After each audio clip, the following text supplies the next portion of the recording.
Hi, welcome to some pincushion ideas with GourmetQuilter.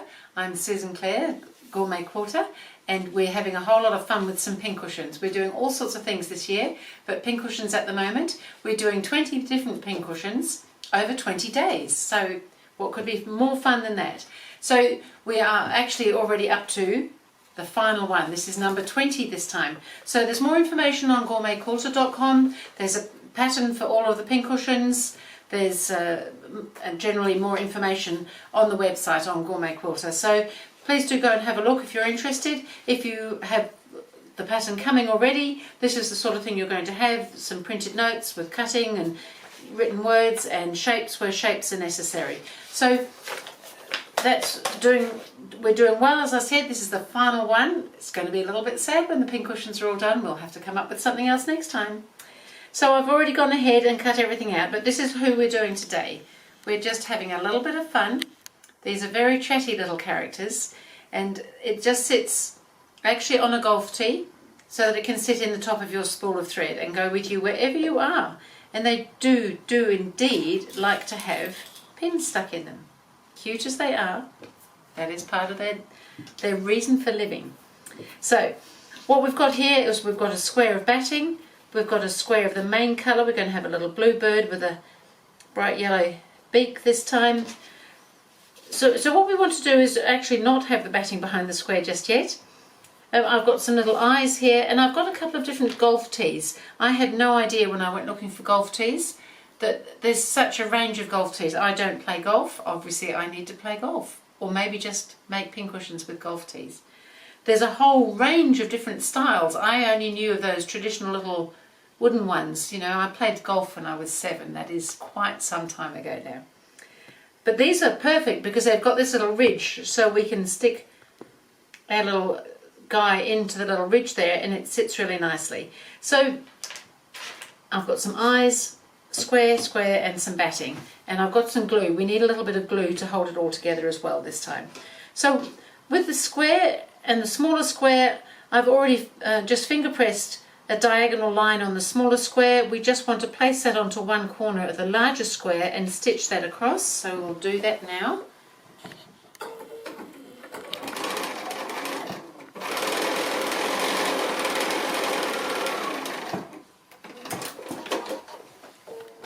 And then we just need to trim away that corner. We don't need the corner.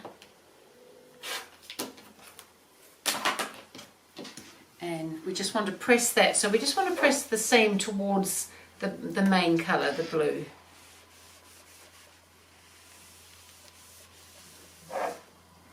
And now we want to place the batting behind, now that we've got our corner on there.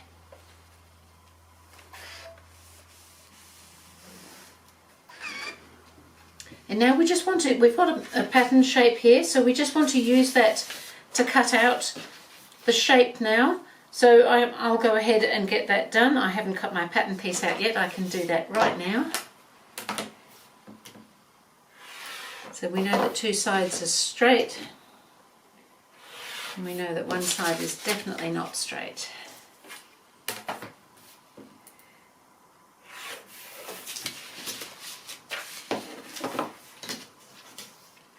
So I can pop that on there, and I can cut that out actually with the pattern, just so long as everything stays together. So we just want that nice curved lower edge for our bird.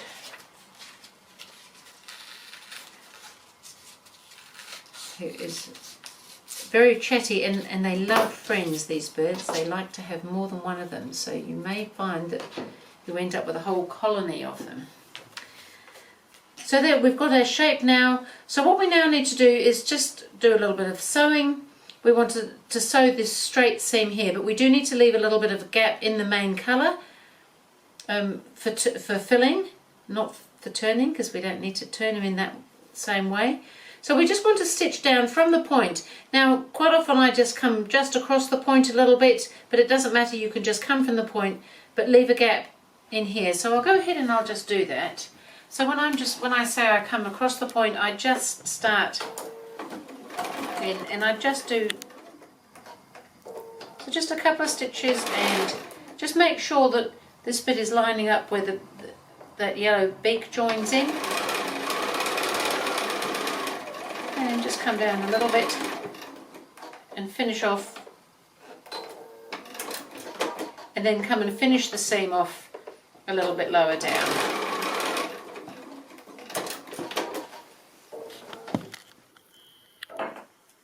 And then we can just trim off that point because we're going to be turning it shortly.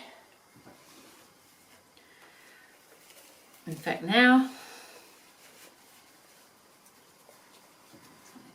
my trusty little pencil turner here, I'm just going to push that point out now because we need it all turned out. So this is his beak that we're making at the moment.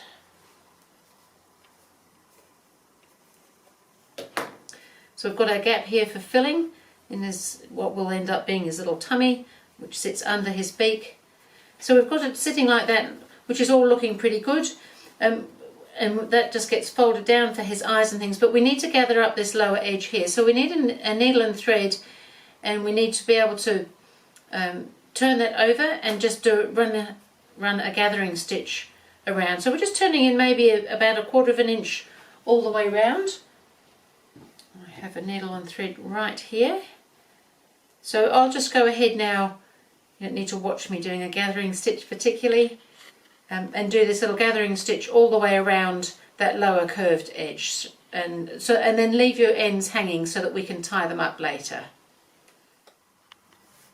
So I've done my gathering stitch. I've left my ends hanging because we're going to tie that up, but not yet. We're going to have this seam coming down the center, and we're just going to fold that over. And look, already he's just looking so cute.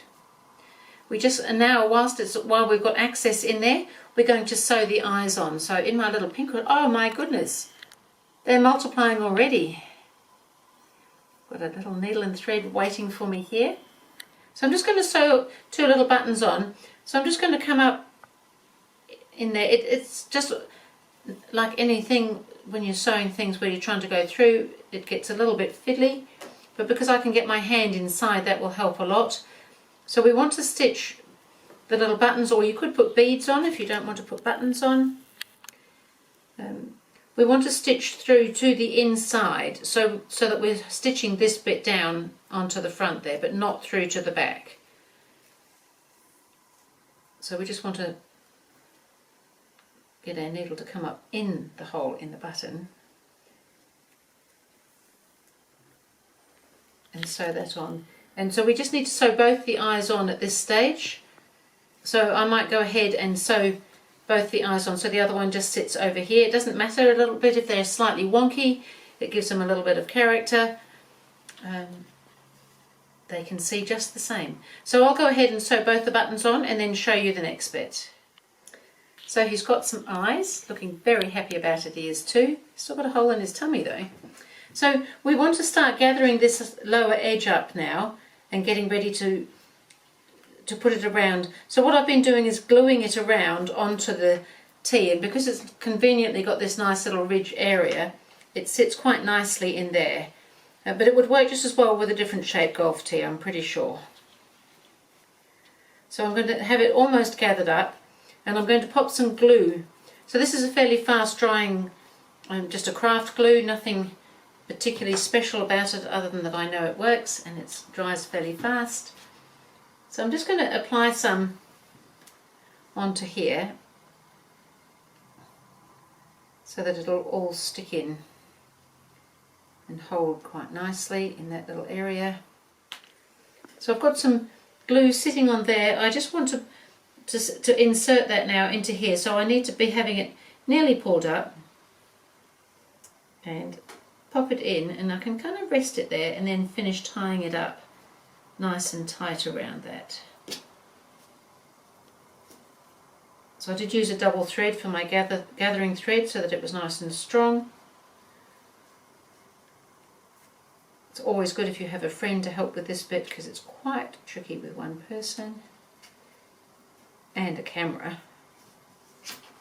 There we are, we've got it nice and firm now though, and I find that if I just add a tad more There's probably glue already there where those threads are, but if I just dab that little bit where I've tied the knot, that will secure it. It doesn't need very much, then the thread won't come undone, and I can actually just trim that off, and that will just dry nicely, and then I can trim any other bits off if I need to later. So ideally that will dry now before we do any filling. So I might just let him sit and dry for a minute, and I'll show you how we're going to fill him and finish him off. So now look, didn't I tell you that they just multiply? They're just amazing. They're so cute.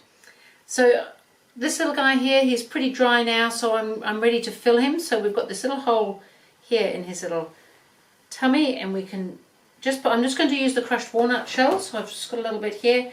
So it's a little bit fiddly to fill because it doesn't kind of all want to go where you want it to go the first time round, and you may find that it all kind of starts spilling out again. But we just want to fill him up a little bit, and he'll need a little bit of squidging and encouragement to fill. Well, he doesn't take a lot of filling. It doesn't need to be super full. You can see he's quite squidgy, which is kind of nice. And then we just need to sew him up. Let's see if we can get this in.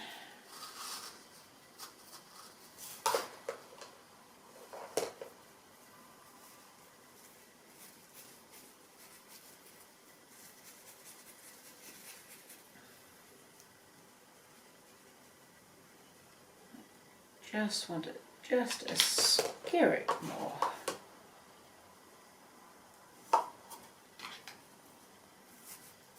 It's a good idea to work over a tray with this shell because it does want to go places. So I think that's probably looking pretty good. Because by the time we've got him stitched up and we can really squidge him around, I think he's going to sit quite nicely. So I've just got a little needle and thread in my pincushion here. So exciting. So I'm just going to stitch up this little tummy closed, and it really doesn't show coming up here, even with my hand stitching.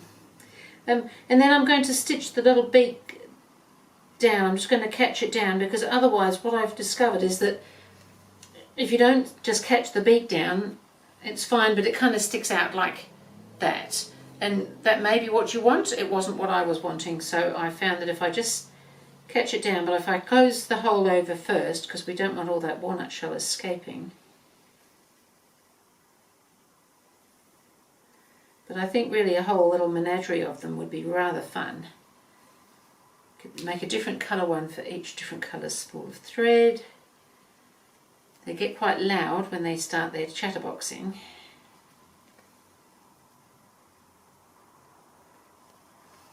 Quite useful though if you're out and about and you've got a little reel of thread and a needle and thread and a couple of pins with you. It's quite convenient and it's kind of fun. They're cute. So I think we've just closed our hole over now. So I'm just going to backtrack just a couple of stitches. We just want to catch the beak maybe about halfway down the beak. So if I just bring my needle back down to roughly where that would be, and it's just catching it, it's not a great big stitching extravaganza here, so I'll just do a little back stitch just to hold it there, and then I'm just going to catch the underside of that beak.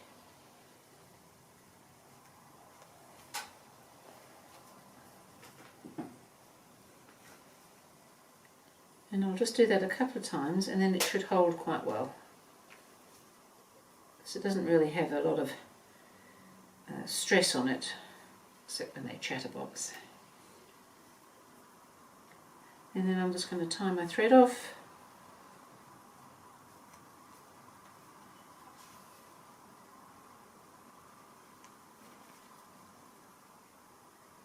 Thread my needle through as I do, and then I can trim that off.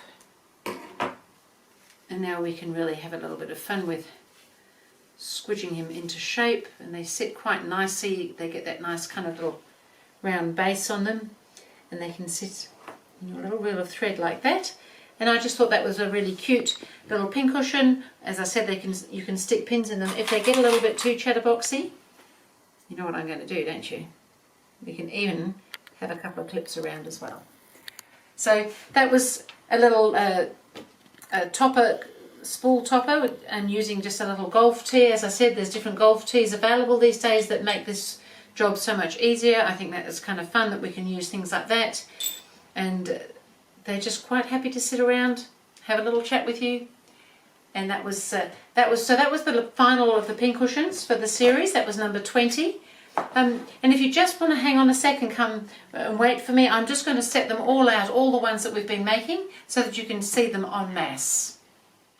So this is pretty much everything. I think most of them are here. There may be a couple missing. They get around, those pincushions. But we've had a lot of fun. I make 2 of everything because I'm designing it and writing it and making it, and then I make another one in the videos for you to see. We've just had so much fun with everything though. What an amazing thing. Thank you so much for being there. That was the final one for the pincushions. Please do visit GourmetQuilter.com for more information on other things that we're doing, and I will see you again sometime.